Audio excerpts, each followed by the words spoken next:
오늘 우리에게 주시는 말씀은 갈라디아서 5장 16절에서부터 26절까지 말씀입니다. 내가 이르노니 너희는 성령을 따라 행하라. 그리하면 육체의 욕심을 이루지 아니하리라. 육체의 소욕은 성령을 거스르고 성령은 육체를 거스르나니 이 둘이 서로 대적하므로 너희가 원하는 것을 하지 못하게 하려 함이니라. 너희가 만일 성령의 인도하시는 바가 되면 율법 아래에 있지 아니하리라.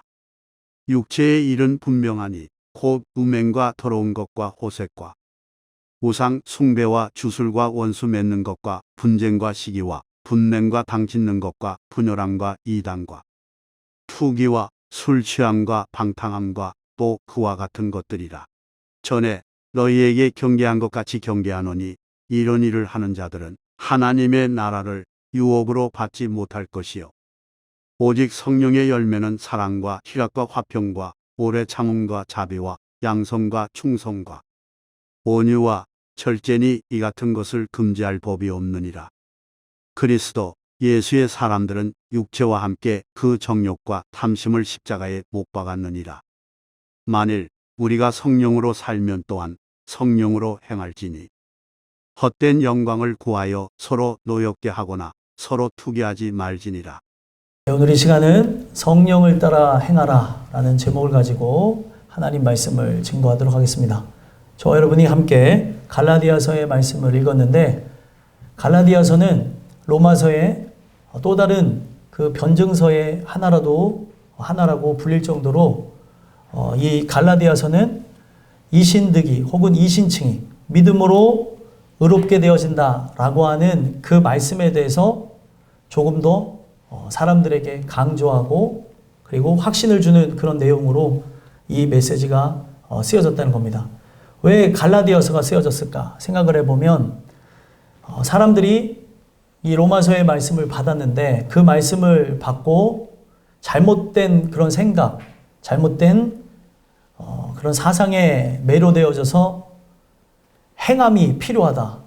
그 행함은 율법을 기반으로 해야 된다. 그래서 할례도 행해야 되고 그리고 절기도 지켜야 되고 그리고 우리는 어떤 특별한 음식에 대해서 금하거나 그리고 먹어야 된다. 이런 내용을 갖고 말도 안 되는 그런 논리를 사람들에게 전달했다는 겁니다. 거짓 교사가 들어와서 교회를 어지럽히고 사도 바울이 전한 복음에 대해서 잘못된 길로 나가게 하는 그런 자들이 있었기 때문에 이 갈라디아서를 통해 오직 우리는 믿음으로 의롭게 된다.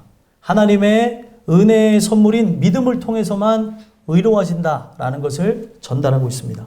그래서 우리는 이 갈라디아서를 보면서 자꾸 인간의 의를 드높이는, 내가 무언가를 행해서 무언가를 또 시도하고 노력하고 힘쓰고 애쓰는 이러한 것을 가지고 자기를 드러내려고 하고 자기를 높이려고 하는 그런 행태에서 좀 벗어나 오직 성령의 그 인도하심을 따라서 하나님의 기쁨이 되어지고 감사를 올리는 여러분들과 제가 됐으면 좋겠습니다. 그래서 이 갈라디아서는 율법주의자들과 복음주의자들을 가르는 그런 내용으로 되어졌는데, 복음주의자와 율법주의자의 가장 큰 차이는 율법주의자들도 성령에 관해서 이야기하지만 성령을 어찌 보면 동행한다고 하며 그와 함께 자기는 하나님의 영광을 구한다고 말은 하지만 성령을 마치 부리는 영으로서 그렇게 생각하며 또 행동하며 말하는 존재들이 있는가 하면, 복음주의자들은 오직 성령을 통해서 인격적으로 그리스도와 연합되어진 존재로 살아간다는 거예요. 그러니까 성령의 인도하심은 내가 원하고 바라는 어떤 육체의 소욕을 이루어주는 존재가 아니라, 성령이 오늘도 역사하심은 그리스도와 함께 연합함으로 말씀 안에서 걷고 그리고 행하는 삶을 위해서 성령이 오늘도 역사하신다는 거예요.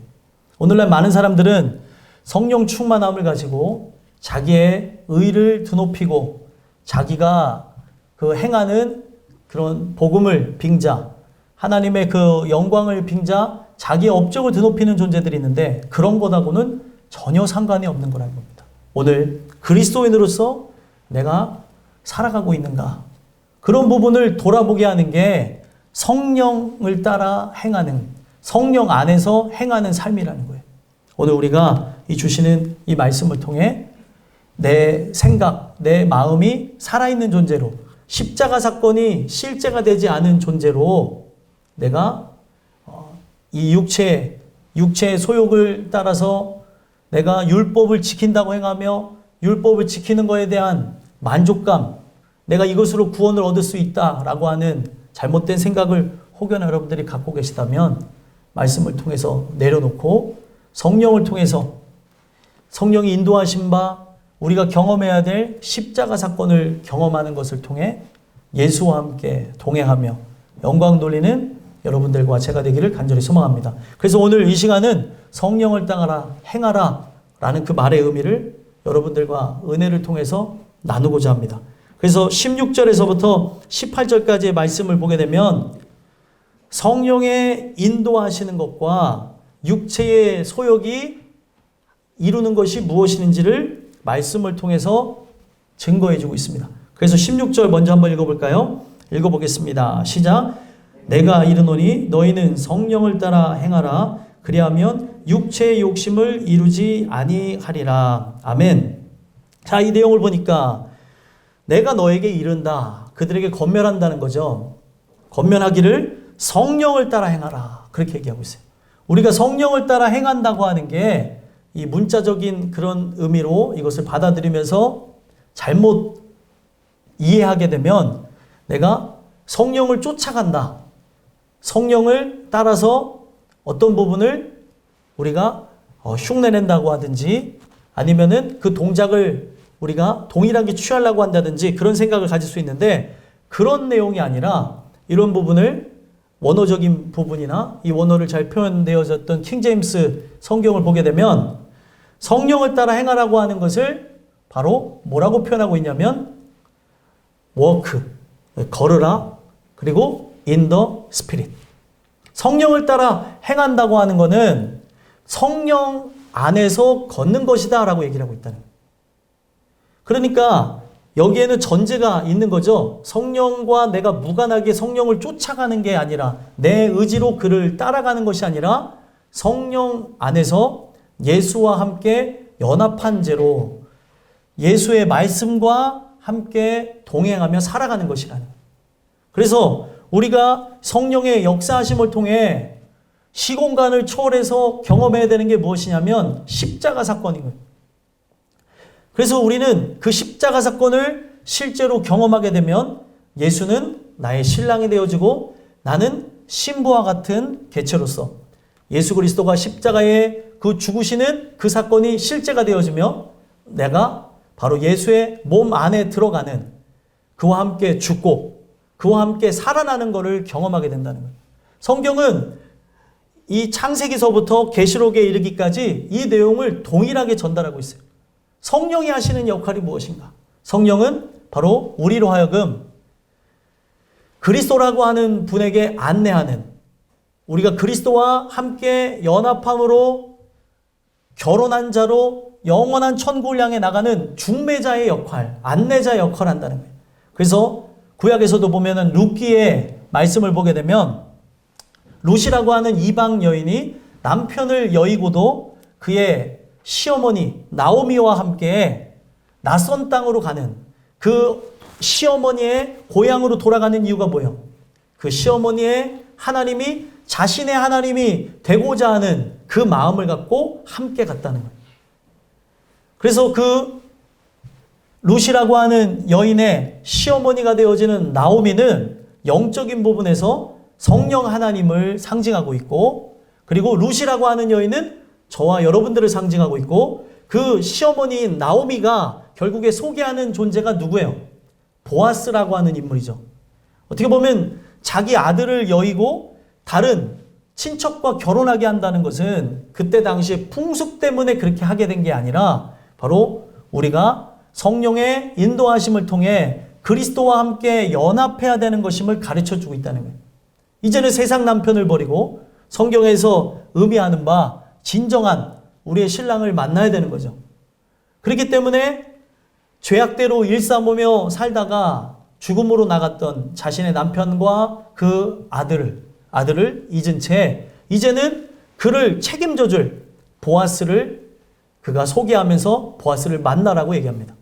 그래서 결국에 그 시어머니 나오미는 성령 하나님의 역할이고 보아스는 그 룻이 새롭게 만나는 결혼 상대자로서 우리가 오늘도 함께 말씀을 통해 만나시는 바로 예수 그리스도를 상징하는 거라는 거예요. 그래서 성령이 오늘도 역사하시면서 하시는 게 뭐냐면 성령을 통해 우리가 십자가 사건을 경험하는 거예요. 십자가 사건을 경험하는 거는 바로 어떤 걸 의미하는 거냐면 약혼식의 의미를 갖고 있어요.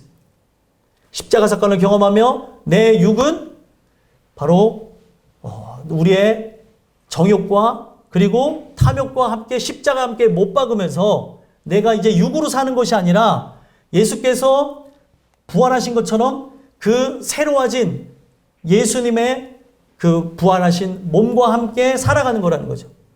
그래서 오늘 우리는 성령을 통해서 이와 같은 거를 경험하며 성령 안에서 예수의 말씀을 따라 예수와 연합한 자로 걸어가야 되는 것임을 말하고 있다는 거예요. 그런데 지금 우리가 보고 있는 이 성경은 성령을 따라 행하라고 하니까 약간의 오해가 생긴 부분들이 있다는 거예요. 성령을 내가 마치 내가 동의되지 않는다 할지라도 따라가야 될 존재 뭐 이렇게 생각하는 분들이 있는데 그게 아니라 성령 하나님이 오늘도 예수 그리스도와 함께 연합하며 동행하도록 우리를 이끌어 가신다는 거예요. 그래야 어떻게 되어진대요? 그리하면 16절 후반전에 육체의 욕심을 이루지 아니하리라. 그가 나를 인도해야 되는 거예요. 그의 선하심으로 그의 빛의 인도함을 받아 살아가야 어둠 자체인 여러분들과 제가 육체를 갖고 있는 나는 계속 어둠의 일을 양산해내고 그리고 욕심을 양산해내는데 그것을 따라 살아가는 것이 아니라 오직 빛이신 그리스도의 속성이 나와 함께함으로 오늘 우리가 승리하며 영광 돌리게 된다는 거예요. 그래서 우리로 하여금 뭐를 이루지 않게 한다고요?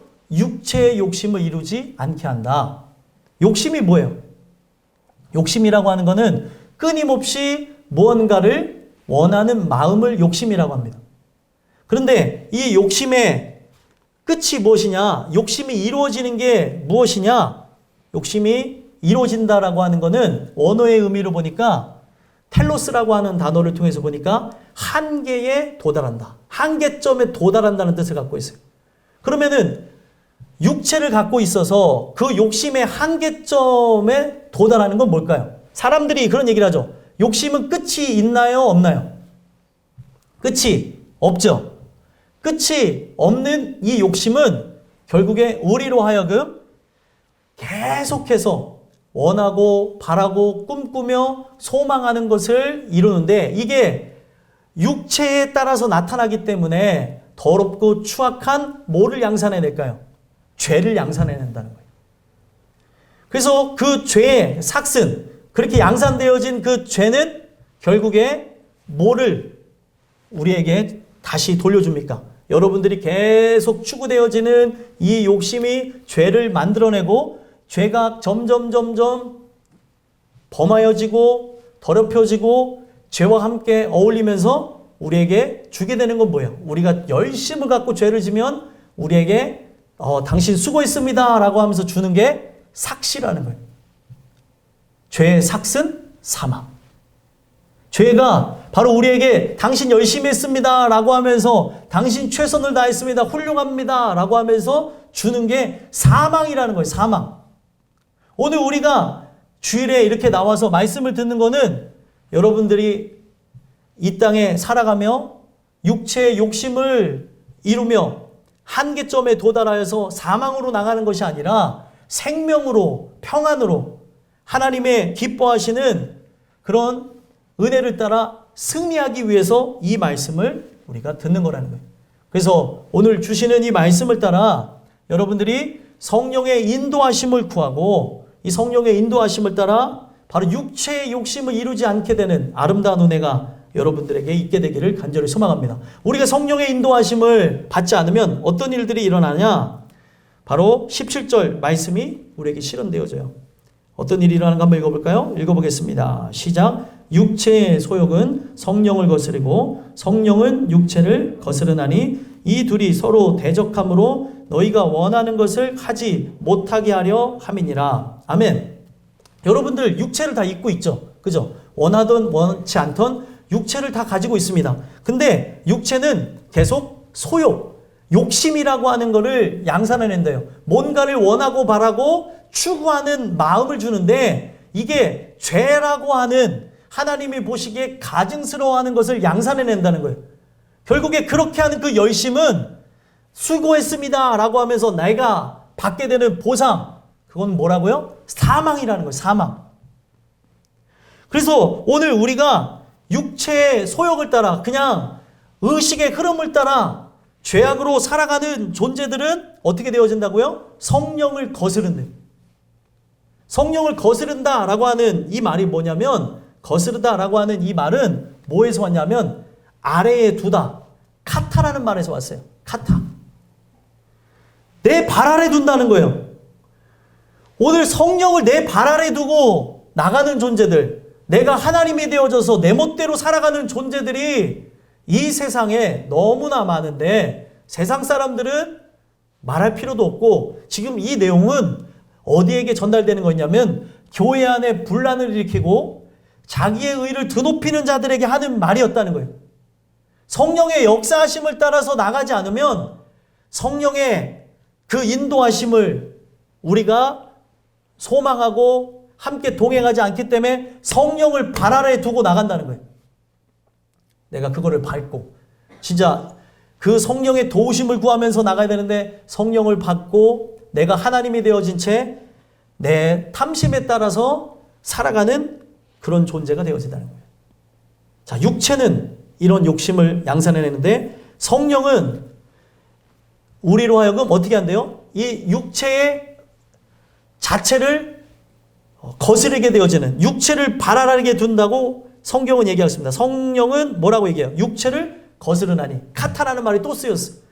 그러니까 거스른다는 게 뭐예요? 성령께서 인도하심을 따라 그리스도와 연합하게 되어짐으로 육체를 내 발 아래 두게 되는 거예요. 육체를 내가 마치 발로 밟는 것처럼 무시하고 대항하고 살아갈 수 있게 되어진다는 거예요. 모든 사람은 계속해서 그 욕심을 따라 살아갑니다.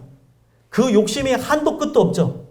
뭐 어떤 사람은 이런 욕심, 저런 욕심, 뭐 옷, 그리고 차, 가방, 집, 그리고 뭐 좋아하는 굿즈, 뭐 이런 거 할 것 없이 계속 모아요. 사람은 인간 자체가 그렇다는 거예요.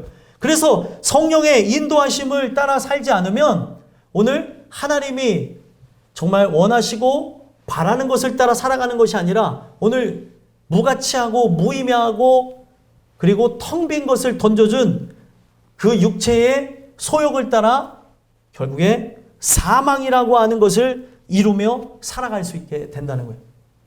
오늘 우리가 이 주시는 말씀을 통해 성령 안에서 행하는 여러분들의 삶을 통해 여러분들이 육체의 소욕을 원하는 것을 이루는 것이 아니라 성령이 내게 원하시는 것, 바라시는 것, 성령을 통해 연결되어진 그리스도의 그 인격이 함께함으로 연결되어지는 바로 하나님의 뜻이 이루어지는 여러분들과 제가 되기를 간절히 소망합니다. 그래서 18절에 뭐라고 얘기하는 거예요?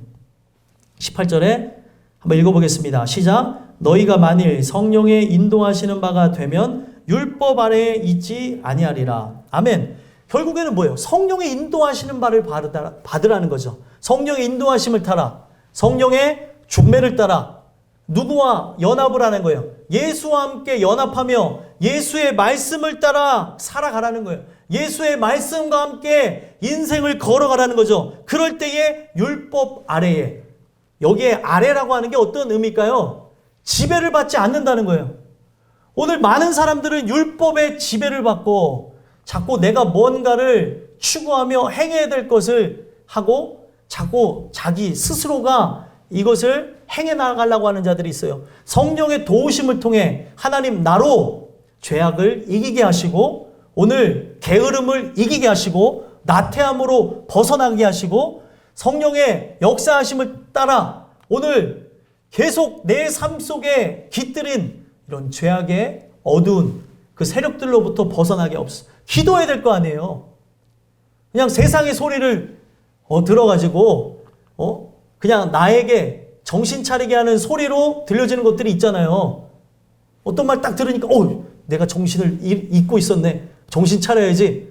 그렇게 되어지는 그냥 내가 지금 1차원적으로 나에게 지금 필요한 것을 잊어버리게 하는 그런 상황 속에서 지금 정신을 차리게 하는 내가 지금 정신을 잃어버리게 되면 이 경기에서 지게 되는데 정신을 차려야지. 마치 사탄과 함께 복싱을 하고 있는 거라고 한다면 정신을 잃어버리면 되면 안 되는 거잖아요. 그에게 카운터 펀치를 맞았을지라도 정신을 차리고 지금 저 상대인 사탄에게 말씀으로 대항을 해야 이긴다는 거죠. 오늘 우리가 이 주시는 이 말씀을 통해서 하나님은 삼라만상을 주관하시면서 여러분들이 알 수 있는 아주 작은 것에서부터 큰 것에 이르기까지 모든 것이 모든 만물이 하나님 말씀을 머금고 있기 때문에 말씀을 깨달을 수 있게끔 인도해 간다는 거예요. 그래서 어떤 사람은 돈 갚아라는 이 말에 정신을 차렸대요. 그럴 수도 있는 거죠. 그러면서 내가 나태하고 게으른 삶을 살았구나 하면서 정신을 차렸다는 거죠. 단지 돈에 관한 얘기가 아니라 내 삶이 또다시 이전과 같이 게으르고 나태하고 그리고 지극히 우울하고 패배감, 절망감으로 쌓여지고 있는 것을 깨달았다는 거예요. 그 말 한마디에 그런 부분을 다 설명은 안 했지만 제가 느껴지더라고요. 오늘 우리의 살아가는 삶 속에 하나님이 우리에게 이런 부분들을 주시면서 자꾸 나로 하여금 깨닫게 하시는 바가 뭐예요? 내가 죄악된 자로서 육체를 입고 있잖아요. 깨달음이 없이는 하나님의 그 영광을 구하며 살아갈 수가 없기 때문에 성령의 도우심을 따라 예수와 함께 연합하게 하기 위해 오늘 우리로 하여금 계속해서 깨닫게 하시며 살아가고 있다는 거예요. 그래서 오늘 여러분들의 삶 속에 돌아봐야 될 게 뭐냐면 나는 성령의 인도하심을 따라 예수와 함께 연합함으로 성령의 열매를 맺는 자인가 아니면 육체의 열매를 맺는 자인가 살펴보자는 거예요. 그래서 19절에서부터 21절까지는 육체와 연합하며 육체 아래 종로로 타며 살아가는 자들이 맺게 되는 열매에 대해서 그리고 22절, 23절은 성령의 안에 거하면서 성령을 따라 살아감으로 맺게 되는 열매에 대해서 나누고 있습니다. 여러분들은 어떤 열매를 맺는가 한번 살펴보자는 거예요. 그래서 19절에서부터 21절 먼저 한번 읽어보겠습니다. 어떤 열매를 맺는가? 육체와 함께 연합하면 한번 읽어보겠습니다. 시작.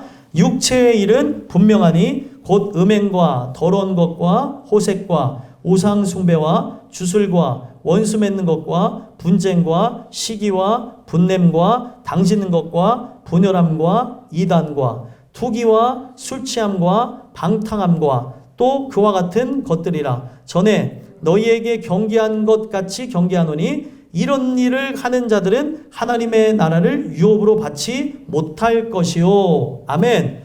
육체의 일을 행하는 사람, 육체에 드러나는 이 열매가 가득한 사람, 결국에 21절 후반전에 바로 뭐를 받지 못한대요? 하나님 나라를 유업으로 받지 못한다는 거예요. 자, 여러분들 우리가 이 부분에 대해서 아무리 깊게 알지 못한다 할지라도 하나님 나라를 유업으로 받지 못한다. 어떤 의미예요? 하나님 나라 유업으로 받지 못한다. 천국에 못 들어간다는 거예요. 그냥 우리가 이 자리에 온 것만을 만족하며 살아가는 게 아니라 오늘 나에게 말씀하시는 바가 뭔지를 생각해보고 그 말씀을 듣고 살기를 바라야 되는 거죠.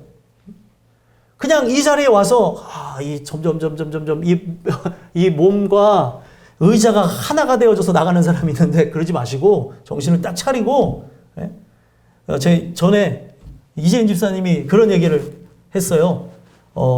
목사님 이 교회 의자가 너무 편하네요. 극장 의자보다 더 편해요 목사님. 그래갖고요 저는 엉덩이를 띄고 앉아요. 이런 얘기가 기억이 나더라고요. 왜요? 그랬더니 엉덩이를 이렇게 붙이면은 자꾸 잠이 온다고 하는 얘기가 기억이 나요. 근데 어떤 사람은 점점 이 땅에 막 거의 모라일체요? 이렇게 된 사람이 있는가 하면 어떤 사람은 정신을 차리고 막 은혜를 받으려고 하는 사람이 있는데 이 시간을 그냥 온 것만을 만족하며 살아가면 언젠가 드러나는 열매는 육체의 열매. 이게 분명하대요. 결국에 이 분명함을 통해 나에게 드러나는 건 뭐예요? 하나님 나라 유업으로 못 받는다는 거예요. 제일 불쌍한 사람이 그거라는 거죠. 어설프게 교회만 다니고 이 세상에서 죄악이 뭔지도 모르고 즐겨보지도 못하고 이것도 못하고 저것도 못하고 은혜로 살지도 못하고 그냥 물인지 술인지 뭔지 기름인지 이게 뭔지 이렇게 살아가다가 멸망으로 가는 사람이 전 제일 불쌍합니다. 그냥 뜨겁든지 차갑든지 해죠. 미지근한 사람은 예수님이 뭐라고 했어요? 토하여 내친다 그랬어요. 근데 대부분의 사람들은 교회 안에 미지근한 형태로 있습니다. 이게 문제예요. 하나님 나라를 유업으로 못 받아요. 이런 자들은 천국에 못 간다는 거죠. 오늘 나에게 말씀하시는 바가 뭔지 살펴보자는 거예요. 그래서 오늘 나에게 드러나는 열매가 뭔지 19절부터 살펴보면 육체의 일, 육체의 열매는 분명하니 곧 음행과 더러운 것과 호색과. 음행이 뭘까요? 이 음행의 기본적인 것은 바로 우상과 함께 결합한다는 거에서 왔어요. 하나님과 내가 결합되어져야 될 존재, 하나님을 내 마음에 모시고 하나님과 함께 동행해야 될 존재인데 하나님이 아닌 다른 신을 모셨다고 하는 그것에서 인간의 그런 성적인 욕구에 따라 좋아해야 될 사람이 아닌 것을 좋아하고 그리고 어떤 동성 간에 잘못된 일들을 하는 것 그리고 이성 간에도 잘못된 불륜을 저지르는 것 이게 바로 음행의 모습이라는 거예요. 이게 뭐예요? 이방신이 안에 들어찼기 때문에 오늘 나로 하여금 예수로 만족해야 될 내가 예수가 안에 계시지 아니하니 만족하지 못해서 자꾸 다른 죄악의 것들을 찾으면서 음행을 저지른다는 거예요. 그래서 이 음행이라고 하는 이런 부분들이 바로 다른 신과 결합되어졌다고 하는 것에서 왔다는 것을 얘기하고 있고요. 더러운 것, 우리의 성령 하나님을 통해서 인격체인 그리스도와 연합한다는 것은 그리스도의 신성과 인성을 우리가 함께 만나는 거예요. 그러면 예수님은 어떤 분이에요? 성결한 분이죠. 거룩한 분이죠. 절대 더러운 분이 아니라는 거예요. 그래서 오늘 우리가 여기에 더러운 것은 우리가 살아가면서 육체적으로 불결한 것도 이 안에 들어가고 더러운 것을 싫어하게 되는 이거는 영적인 것. 그러니까 고유의 색깔을 잃어버리고 혼합하며 그리고 자기를 더럽힌 그런 모든 더러운 곳에서부터 벗어나가게 된다는 거예요.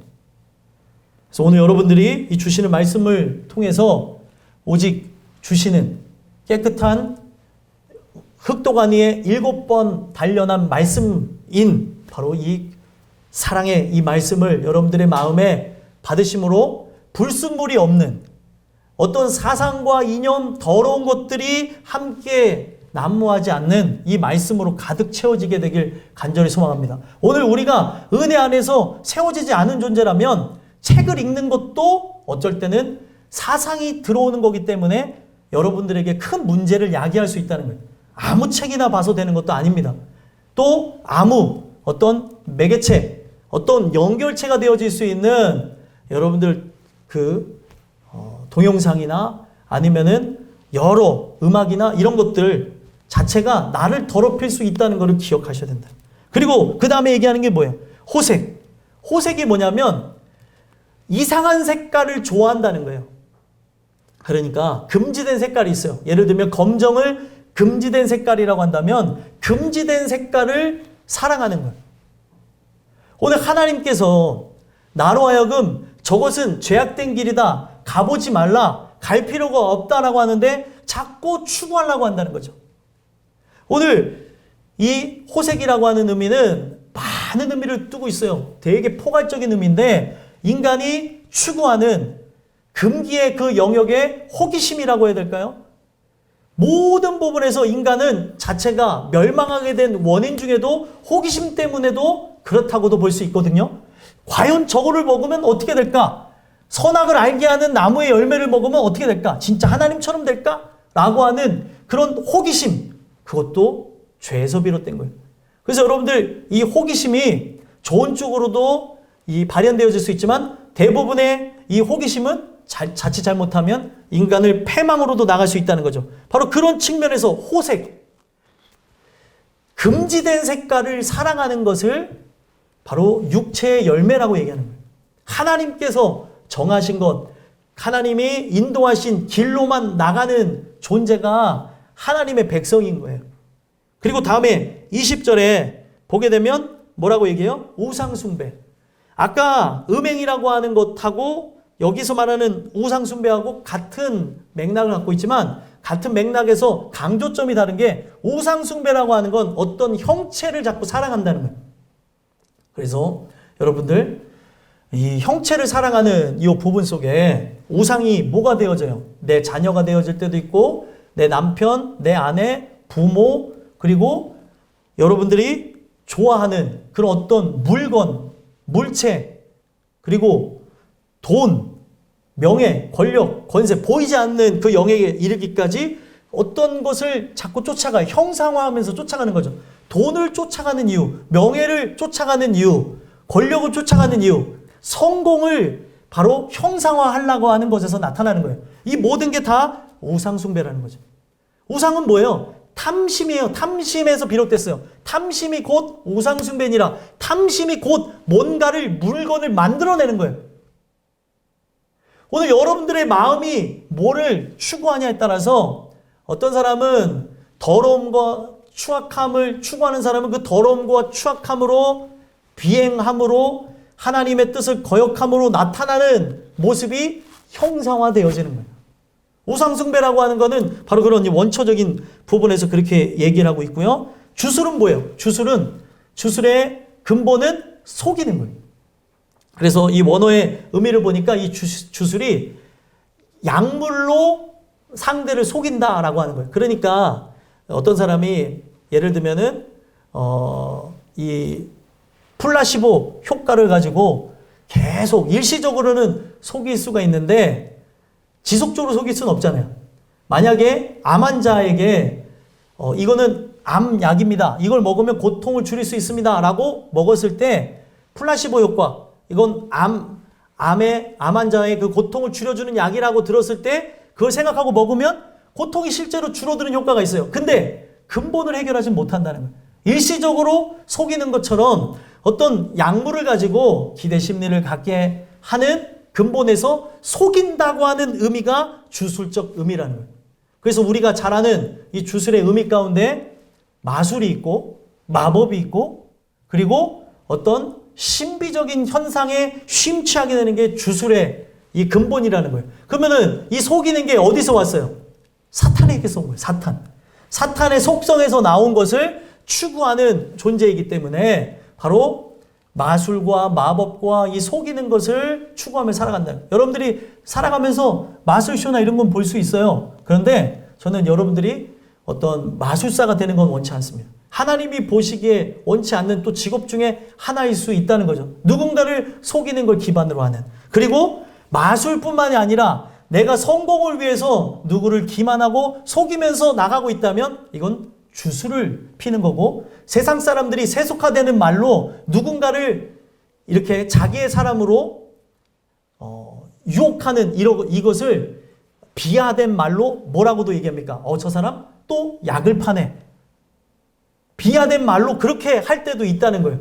이거는 여러분들 이 연관성을 갖고 있는 게 사람들이 자꾸 쓸데없는 진짜 자기의 이익을 위해서 거짓된 약을 파는 사람들, 자기의 사람들을 만들려고 하는 그런 속임수를 성공을 위해서 나가는 이런 주술을 피는 것이 바로 육체의 열매라고 얘기하고 있다. 그 다음에는 너무 쉽죠. 원수 맺는 건 뭐예요? 말 그대로 원수가 되어지는 거예요.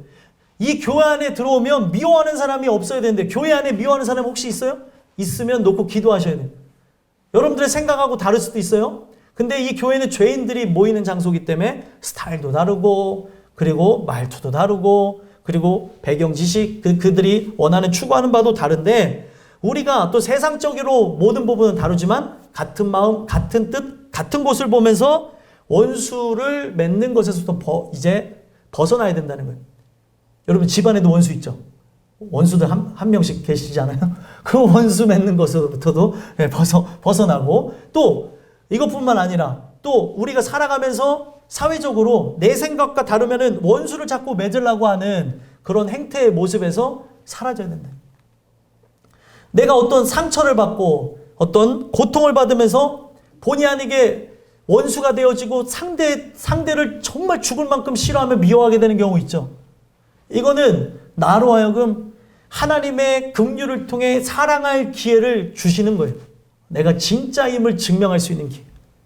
하나님께 기도함으로 미움이 사라지는 기적을 체험하게 하기 위해서 하는 거니까 오늘 하나님께 기도함으로 원수 맺는 것으로부터 사라지는, 또 벗어나는 여러분들이 되셨으면 좋겠어요. 그 다음에 뭐예요? 분쟁. 분쟁은 뭐냐면 의견의 대립을 갖고 이렇게 저렇게 싸우는 거예요. 이 말을 하면 싸울 거를 알아요. 이 말을 하게 되면 저 사람이 싫어할 걸 알면서 말할 때 있나요, 없나요? 있어요.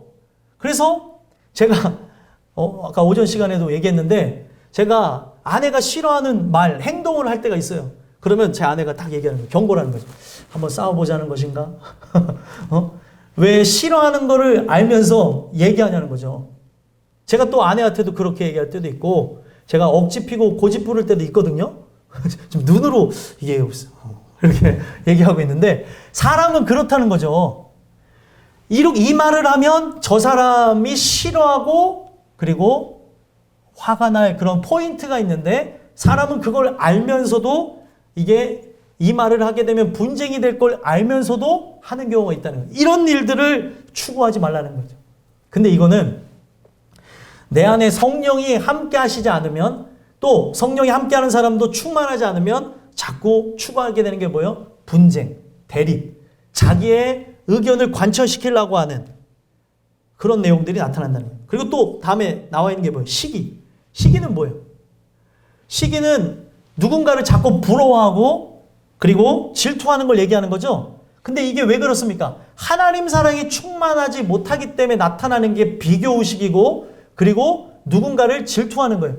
그 사랑이 충만하면 시기를 하지 않아요. 가정에서도 사랑을 많이 받고 자라난 사람은 자기 애가 강해갖고 별 시기를 안 하더라고요. 왜냐하면 자기가 잘났어요, 그냥. 너무 자기가 잘난 맛에 사는 사람들이 있어서 부모가 이런 말을 할 때도 있죠. 내가 너무 이렇게 자기의 심취하게 만들어갖고 자기를 못 보게 만든 건 아닌가? 이런 말을 하실 정도로 자기 애가 강한 모습이 있습니다. 사랑을 많이 받으면, 사랑을 많이 받고 자란 자들은 절대로 비교의식에 사로잡히지 않는다는 거예요. 그래서 하나님 사랑을 충만하게 받은 자들은 이 사랑이 완전하기 때문에, 부족하지 않기 때문에 절대로 옆을 돌아보거나 질투하는 일이 없다는 거예요. 그리고 분냄은 뭐예요? 분노하는 거죠. 우리가 분노하는 부분에서 죄에 대해서 분노하는 거는 괜찮아요. 내가 죄 짓는 나의 모습에 대해서 분노하고, 오늘 더러움으로 살아가려고 하는 나에 대해서 분노하고 긍휼을 구하는 건 괜찮은데, 그냥 나라고 하는 존재를 자꾸 인정받으려고 하고 인정받지 못하고 거절했다고 하는 거에 대해서 분노하는 것이라고 하면 육체의 열매라는 거예요. 그 다음엔 또 뭐예요? 당 짓는 것. 당은 여러분들 인간의 기본인 거 아시죠? 사람들이 모이면은, 사람들이 모인 거를 사람들은 뭐라고 얘기해요? 3355 모였다고 얘기해요. 이렇게 저렇게 무리를 짓습니다. 그죠? 교회 안에서도 사회에서도 어디서든지 무리를 져요. 그래서 우리는 교회 안에서 무리를 짓기보다 한 형제, 한 자매, 예수의 피로 하나 되어졌다는 걸 늘 기억했으면 좋겠어요. 무리가 생기면 안 되는 거예요. 근데 세상은 뭐예요? 당을 나눠서 싸우고 자기를 드높이려고 하고 관철시키려고 하는 게 있잖아요. 우리가 예수를 믿는다고 하는 거는 예수를 드러내는 거지, 오늘 당을 짓고 여기에 예수파로 모여라, 개바파로 모여라, 바울파로 모여라, 이런 게 아니라는 거예요. 이게 바로 육체의 일이고, 분열은 뭐예요? 분열은 말 그대로 연합해야 되는데 갈라버리는 거예요. 어떤 사람은 모이기만 하면은 어떤 사람에 대한 험담을 하면서 담화라고 하죠. 뒷담화를 하면서 어떻게 됩니까? 분열을 조장하는 사람이 있어요. 거기에 과장을 보태갖고 없는 얘기까지 만들어서 분열을 조장하는 사람이 있는가 하면 어떤 사람은 분열되어진 것을 연합해주고 봉합해주고 치유해주는 일을 하는 사람들이 있다는 거예요. 그리스도인은 다 깨어지고 상하고 그리고 여기에서 막 피가 철철 나는 그런 장소에 가서 봉합하는 일들을 하는 존재가 바로 그리스도인이라는 거예요. 그런데 분열을 조장하고 있고 또 얘기하는 게 뭐예요? 이단. 이단은 무엇입니까? 이단은 같은 듯 하나 다른 게 이단이에요. 복음인 것 같은데 복음이 아닌 것. 분명 하나님을 쫓는 것 같은데 하나님이 아닌 걸 쫓는 단체를 이단이라고 하는 거예요. 근데 이게 여러분들 사도 바울이 싸워가는 대상이 누구예요? 교회 안에 있는 거짓 교사와 함께하는 무리들을 향해서 전달하는 겁니다. 세상 사람들이 평가하는 이단이 아니라 교회 안에 다른 복음, 다른 사상, 다른 이념에 심취하며 나가는 그런 존재들에 대해서 얘기하는 거예요. 땅끝 교회에 있지만 땅끝 교회에서 전달되어지는 그 말씀을 통해 규범대로 살아가는 게 아니라 그 말씀이 아닌 내 생각, 내 마음, 내 갖고 있는 사상을 통해서 변질되어졌다면 그 사람이 변절자고 이단자라는 거예요. 오늘 우리가 은혜를 통해서 복음과 함께 나가지 않으면 다 이단자가 되는 거예요. 그리고 21절에 뭐라고 얘기해요? 투기. 투기는 뭐예요? 싸우는 거죠. 계속 시도하며 싸우는 그런 자들이 있어요. 그러니까 이 마음 상태가 온전하지 않은 자, 이게 성령의 열매 가운데 있는데 온유한 자는 마음이 고요한 거예요. 평정심. 바로 은혜의 말씀에 함께 붙어 있으므로 영원한 천국의 소망을 두고 있기 때문에 평정심이 함께하고 있는 존재라고 한다면 바로 육체를 따라 살아가는 존재는 평정심이 없은 채 마음이 꼬부라져 있는 상태로 살아가는 사람입니다. 마음이 이렇게 비뚤어져 있는 사람과 대화를 하잖아요. 어떤 말을 해도 그 사람에게는 좋은 말일지언정 그 사람과는 부딪히게 되어져 있어요. 투기라고 하는 게 그런 거예요. 내가 갖고 있는 생각에 그리고 상처에 그리고 고통에 절망에 사로잡혀서 건드리기만 하면은 분노와 모든 이 욕설과 다툼이 쏟아져 나오는 걸 투기라고 하고 그리고 21절에 또 얘기하는 게 뭐예요? 술 취함. 술 취한다는 거는 진짜 술을 마셔서 취한다는 의미가 있고요. 술을 먹으시는 분들에 대해서 술을 먹지 말라고 하는 그런 의미가 있고요. 또 술 취한다고 하는 본래적 의미는 뭐냐면 세상에 취했다는 걸 얘기하는 거예요. 성경에 세상에 취했다고 하는 거를 바로 술 취했다고 이렇게 표현되어지는 걸 보게 되어지고요. 술 취하지 말라. 이는 방탕한 것이니 오직 성령의 충만함을 받으라. 술 취한 걸 방탕한 걸로 연결했어요. 거기서 말하는 그 술 취함이라고 하는 거는 세상 문화에 취했다는 거예요. 세상 문화에 푹 빠져서 살다 가다 보면 그 문화에 심취하다 보면 그 문화에 의해서 사상 그리고 이념, 살아가는 삶의 개념 그리고 사람들을 만나는 태도 그리고 내가 말하는 그런 행동 이 모든 부분들이 틀어져 버려요.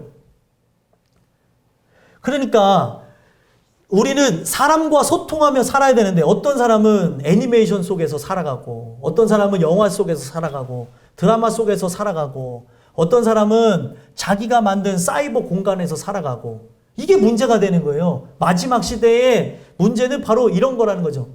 메타버스 세상이 왔대잖아요. 그거는 이제 부정할 수 없어요. 근데 그 메타버스 세상이 오게 되므로 사람들은 어떻게 되냐? 메타인지를 하면 참 좋겠지만 메타인지를 하는 게 아니라 그 특정 공간에 갇혀버려가지고 우리가 만나야 될 사람과의 기본적인 의사소통도 하기 어렵고 우리가 가장 추구하며 만나야 될 하나님이라고 하는 그 분을 만나지 못하는 어떤 더럽고 추악하고 죄악이 난무하는 그 장소에 갇히게 된다는 거예요. 메타버스를 기회로 봅니다, 사람들은.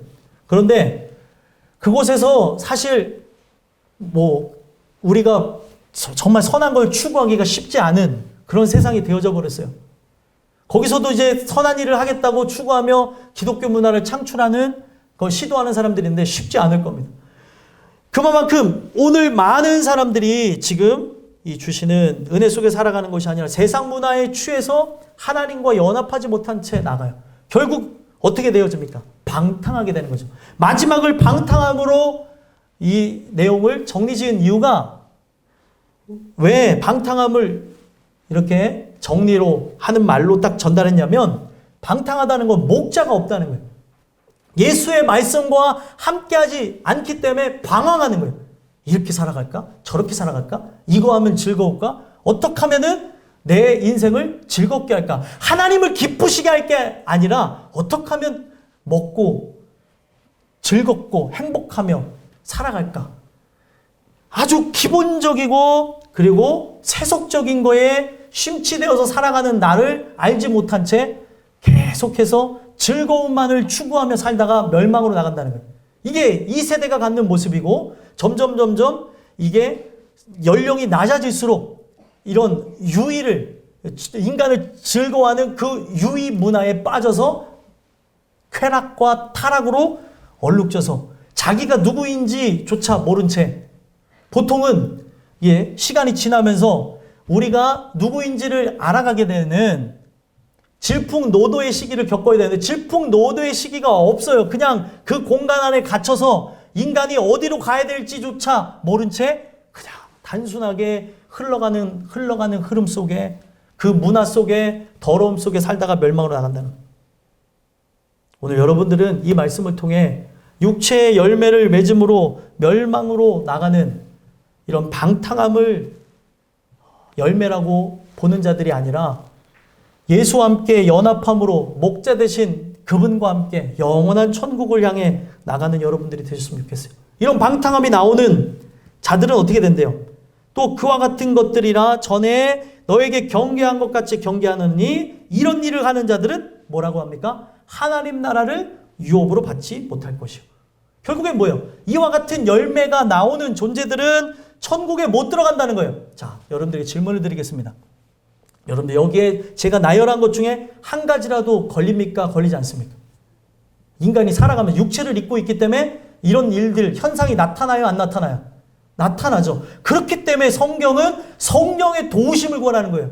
성령의 도우심을 구해야, 성령이 하시는 역할이 뭐예요? 나로 하여금 예수와 함께 연합함으로 예수의 말씀이 참으로 믿어지고 그 예수의 말씀과 걸으며 행동하며 순종하며 살아갈 수 있게 해주신다는 거예요. 그래서 그렇게 살아가는 자들, 성령의 도우심을 따라 그 성령의 역사하심으로 예수와 함께 연합한 자로 맺혀지는 그 열매는 22절, 23절과 같다는 거예요. 함께 읽어보겠습니다. 시작. 오직 성령의 열매는 사랑과 희락과 화평과 오래 참음과 자비와 양선과 충성과 온유와 절제니 이 같은 것을 금지할 법이 없느니라. 아멘. 성령을 따라 살아가는 사람, 성령 안에서 걸어가는 삶, 성령을 통해 예수와 함께 연합하며 말씀대로 살아가는 사람은 예수님이 갖고 계셨던 이 9가지 인격이 우리에게 드러난다는 거예요. 성령은 예수님의 것을 갖고 오신 분이에요. 인격체라고 보기보다는 자신을 드러내지 않고 바로 예수께 안내하시는 분입니다. 그래서 성령의 음성을 들었다고 하는 그 말보다는 성령을 통해 그리스도께서 오늘 말씀을 통해 하신 바, 하나님이 내게 이 마음속에 주신 그 음성을 들었습니다가 더 정확한 표현인 거예요. 그래서 오늘 우리로 하여금 예수님이 갖고 계셨던 이 땅에서 볼 수 없는 9가지 인격이 우리에게 드러나는 게 성령 충만, 성령의 열매라는 거죠. 세상이 본 적 없는 사랑, 그리고 이 세상이 줄 수 없는 행복감 속에 살아가는 희락, 이 희락의 기본이 행복감에서 나온 거예요. 그런 열매가 나에게 나타나고, 화평이라고 하는 거는 하나님과 나 사이가 원수가 된 게 아니라 평화가 깃들은 예수 그리스도의 십자가의 부속의 사랑이 함께하는 자. 시간이 없어서 다 설명해 드릴 수 없지만, 오래 참음이라고 하는 건 하나님이 한 영혼을 구원하기까지 길이 참으시는 하나님의 인내가 내 안에 들어온다는 걸 얘기하는 거고, 자비라고 하는 거는 그 상대의 부족함이 무엇인가 살펴보고 그에게 진짜 부족한 게 뭐예요? 은혜죠. 복음이죠. 어떻게 하면 저가 복음을 들을 수 있을까? 어떻게 하면 은혜의 사람이 될 수 있을까? 접근하면서 주는 어떤 세상적인 필요한 걸 채워주는 자비가 아니라 은혜 안으로 들어오는 자비의 영역의 열매가 여러분들의 삶 속에 있어야 된다는 거예요. 그리고 양선은 뭐예요? 선을 추구하는 거예요. 아가도스라고도 하는데 선을 추구하는 것. 참선. 하나님 보시기에 선이 무엇인가를 알려주는 거예요. 인간 편에서의 선과 하나님 편에서의 선은 완전히 다릅니다. 그렇기 때문에 하나님 뜻대로 그에게 증거하고 말하고 그리고 순종하며 나갈 수 있는 것을 가르쳐주는 거죠. 하나님 보시기 좋아야 되는 것이지 사람 보기에 좋은 사람이 되면 되는 게 아니에요. 사람 보기에 좋은 사람은 됐으나 하나님 보시기에 좋지 않은 인물이 될 수 있기 때문에 바로 하나님 보시기에 좋은 사람이 될 수 있도록 그런 아름다운 선한 영향력이 나타나는 것을 양선이라고 합니다. 충성은 뭐예요? 믿음에서 비롯된 거. 피스티스라는 단어에서 왔어요. 피스티스.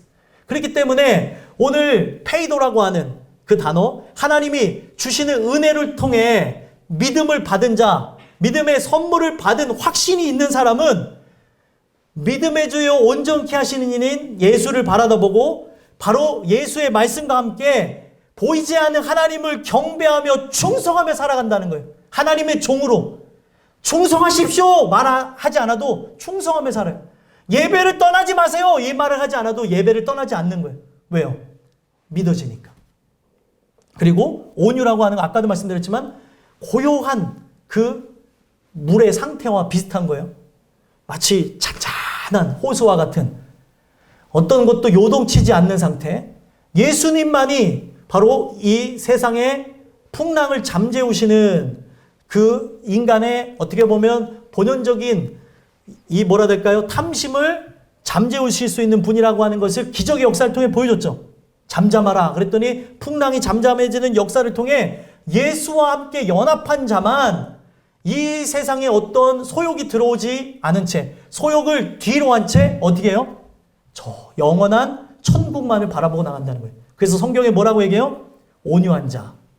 이거 프라우스라는 단어에서 왔는데 온유한 자는 복이 있나니 저희가 땅을 기업으로 얻을 것이요.